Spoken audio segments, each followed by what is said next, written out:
जय हिंद दोस्तों, आप सभी का स्वागत है एक बार फिर से आपके अपने यूट्यूब चैनल यूनिक ज्ञान में। आज हम BA third semester sociology subject का आपका मॉडल पेपर कराएंगे, जिससे आपकी बहुत ही हेल्प होगी।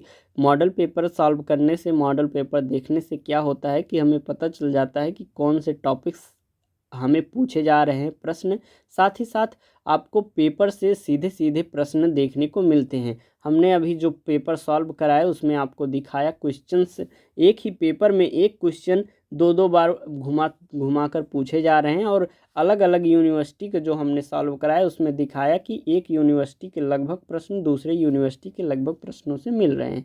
इसलिए आप किसी भी यूनिवर्सिटी से हैं तो आप सभी मॉडल पेपर को देखिए, उससे आपको सीधे सीधे प्रश्न देखने को मिलेंगे। आप किसी भी यूनिवर्सिटी से हैं उससे नहीं मतलब है। तो सभी यूनिवर्सिटीज़ के लिए ये वीडियो बहुत ही ज़्यादा इम्पॉर्टेंट है, तो वीडियो को अवश्य देखें, वीडियो को लाइक करें। आपके जब भी पेपर हो जाते हैं तो अपने पेपर को टेलीग्राम डिस्कशन ग्रुप में या फिर हमारे व्हाट्सएप नंबर पर सेंड कर दीजिएगा, जिससे सॉल्व कराया जाए, आपकी हेल्प होगी। अगर आपने पेपर देकर आया, आपने भेज दिया, उसे करवा दिया गया सॉल्व, तो आप उसका आकलन स्वयं कर सकेंगे कि कितना हम सही करके आए हैं, कितना गलत। और अन्य यूनिवर्सिटी जिसका एग्ज़ाम नहीं हुआ रहेगा उनके लिए हेल्पफुल रहेगा कि उससे देखकर वह एक प्रकार से तैयारी अपनी मजबूत करेंगे। तो टेलीग्राम चैनल भी अवश्य ज्वाइन करें, दोस्तों के पास शेयर करें। आपकी यूनिवर्सिटी कौन सी है, आपके एग्ज़ाम कब तक होंगे, यह कमेंट में अवश्य हमें बताएं।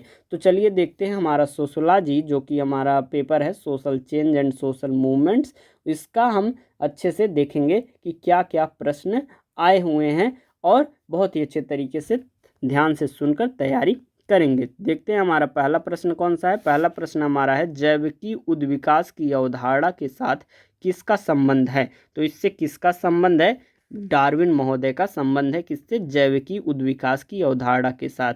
अगला प्रश्न हमारा है, परिवर्तन जो सामाजिक मूल्यों के अनुसार इच्छित दिशा की ओर होता है उसे कहा जाता है, उसे प्रगति कहा जाता है। अगला प्रश्न हमारा है तीसरा, मार्क्स के अनुसार सामाजिक परिवर्तन का कारक है, अर्थात कार्ल मार्क्स जो है महोदय, उनके अनुसार सामाजिक परिवर्तन का कारक उन्होंने क्या बताया हुआ है, उन्होंने वर्ग संघर्ष को जो है सामाजिक परिवर्तन का कारक बताया हुआ है। अगला प्रश्न हमारा चौथा प्रश्न है, अगस्त कॉन्त ने मानव के बौद्धिक विकास की व्याख्या को कुछ निश्चित स्तरों के आधार पर बताया है। निम्नांकित में से किस एक स्तर का कॉन्त ने उल्लेख नहीं किया है। उन्होंने किसका उल्लेख नहीं किया हुआ है, उन्होंने जो है मानवतावादी का उल्लेख नहीं किया हुआ है। प्रत्यक्षवादी, धार्मिक और तात्विक का उन्होंने उल्लेख किया हुआ है। अगला प्रश्न हम देखेंगे, पांचवा प्रश्न, संस्कृति को भोगवादी, विचारात्मक तथा आदर्शात्मक रूपों में किसने वर्गीकृत किया है,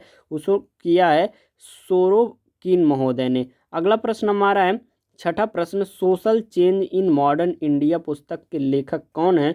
social change in modern India के लेखक जो हैं वह हैं एम.एन. श्रीनिवास। अगला प्रश्न सातवां प्रश्न है, निम्नांकित में से कौन सी विशेषता आधुनिकीकरण का प्रमुख लक्ष्य है।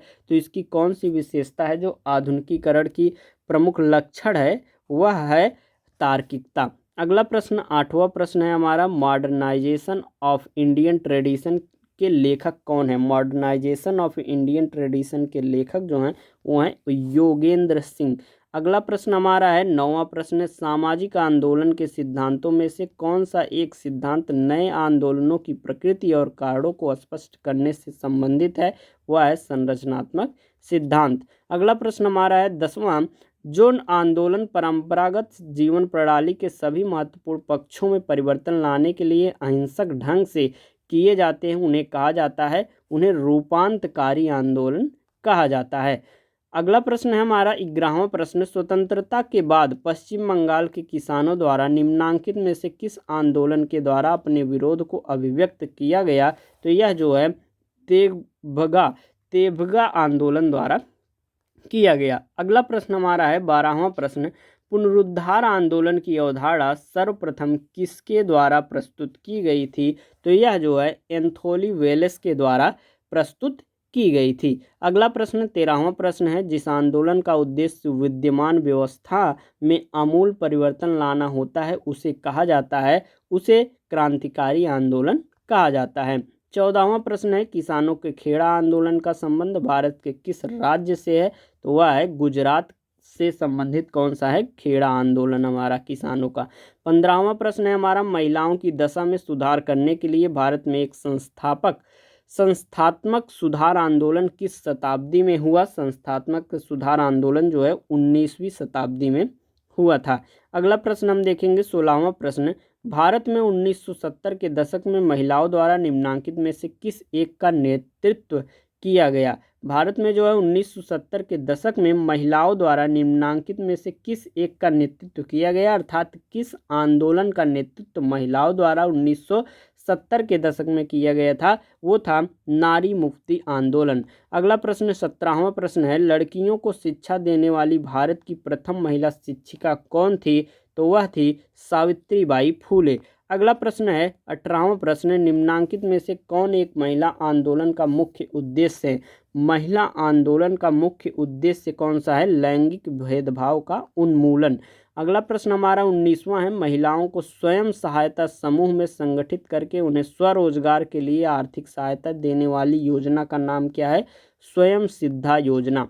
अगला प्रश्न 20वां प्रश्न, पर्यावरण आंदोलन संबंधित है? तो पर्यावरण आंदोलन वायु प्रदूषण, जल प्रदूषण, मृदा प्रदूषण इन सभी से संबंधित है। 21वां प्रश्न हम देखेंगे उत्तराखंड में चिपको आंदोलन को प्रभावपूर्ण बनाने में निम्नांकित में से किसका योगदान आधारभूत माना जाता है? तो गौरा देवी जी जो हैं उनका योगदान आधारभूत माना जाता है।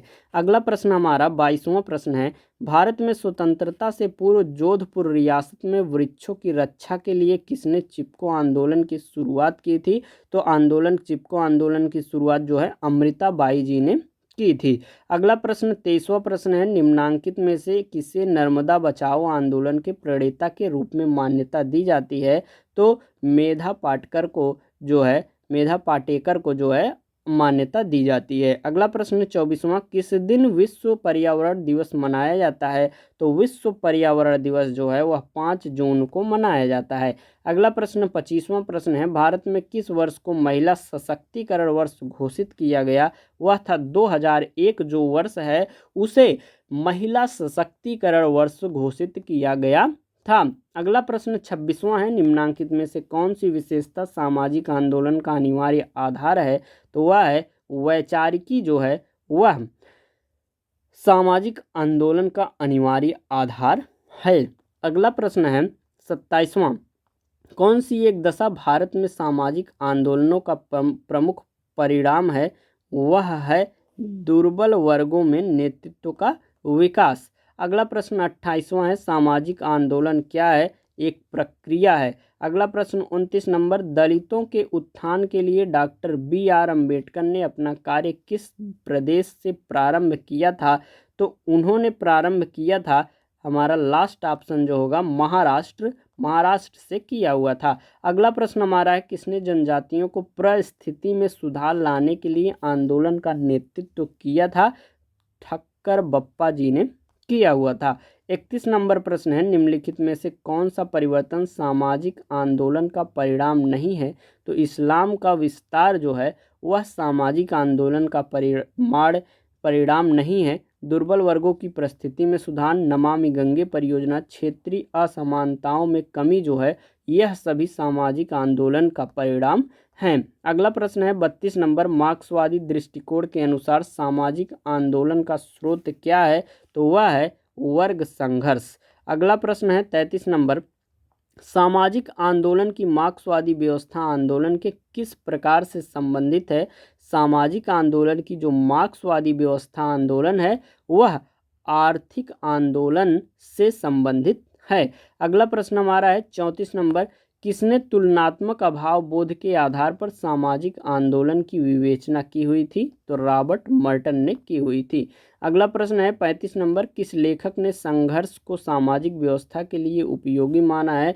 तो लेविस कोजर ने संघर्ष को सामाजिक व्यवस्था के लिए उपयोगी माना हुआ है। अगला प्रश्न 36 number, social movements in India पुस्तक का लेखक कौन है? तो सोशल मूवमेंट्स इन इंडिया पुस्तक के लेखक जो हैं वह MSA राव जी हैं। अगला प्रश्न 37 नंबर है, भारत में संपूर्ण क्रांति आंदोलन किसके द्वारा प्रारंभ की गई? तो भारत में संपूर्ण क्रांति आंदोलन जो है वह जयप्रकाश नारायण जी द्वारा शुरू की गई थी। अगला प्रश्न 38 नंबर है, श्री नारायण धर्म परिपालन आंदोलन भारत के किस राज्य से संबंधित है? केरल राज्य से। 39 नंबर प्रश्न है, भारत में ब्राह्मणवादी प्रभुत्व का विरोध करने के लिए कौन सा आंदोलन हुआ था? तो ब्राह्मणवादी प्रभुत्व का विरोध आंदोलन किया गया था महार आंदोलन द्वारा। सिद्धू तथा कान्हू का नाम किस आंदोलन से संबंधित है?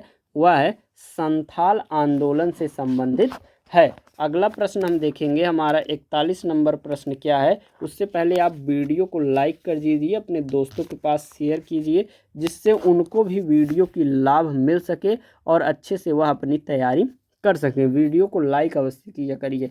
41वां प्रश्न है, आर्य समाज के आंदोलन की प्रकृति क्या है? आर्य समाज के आंदोलन की प्रकृति जो है वह सुधारवादी है।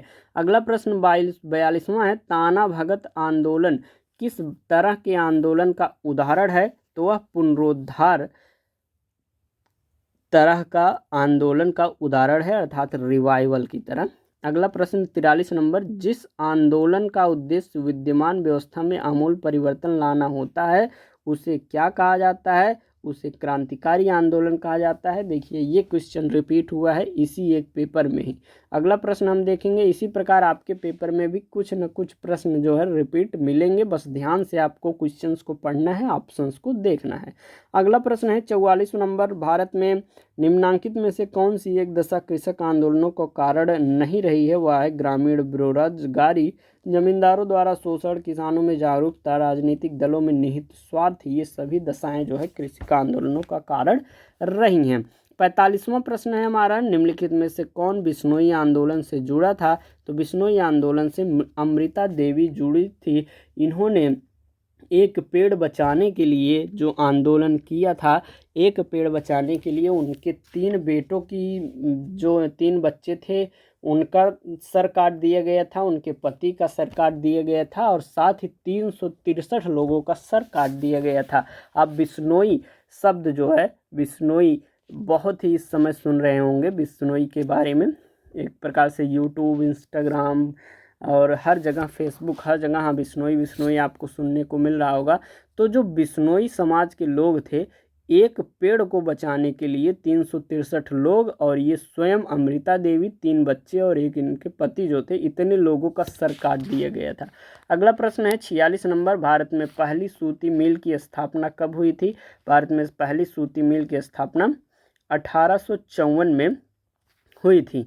अगला प्रश्न 47 नंबर है, भारत के अधिकांश श्रमिक आंदोलनों का संबंध किस विचारधारा से रहा है? तो साम्यवादी विचारधारा से रहा है। अगला प्रश्न 48 नंबर है, श्रमिक आंदोलन का प्रादुर्भाव निम्नांकित में से किस दशा का परिणाम है? तो वह औद्योगिकीकरण का है परिणाम। 49 नंबर प्रश्न है, श्रमिक संघ का कार्य क्या है? श्रमिक संघ का कार्य जो है वह है श्रम कल्याण के प्रयत्न। और लास्ट क्वेश्चन हमारा है, भारत में सत्य शोधक समाज की स्थापना किसने की थी? ज्योतिबा फूले जी ने की हुई थी। इस प्रकार हमने आपका यह पेपर सॉल्व करा दिया, बहुत ही इंपॉर्टेंट आपके लिए, ध्यान से आप इसे पढ़िए। टेलीग्राम चैनल पर आपको इसका PDF मिल जाएगा, वहां से आप रिवीजन कर सकते हैं। चैनल पर बने रहिए, दोस्तों के पास शेयर कीजिए, वीडियो लाइक कीजिए, कमेंट करके अवश्य बताइए अगर कोई आपका डाउट रह जाए। मिलते हैं नेक्स्ट वीडियो में, धन्यवाद।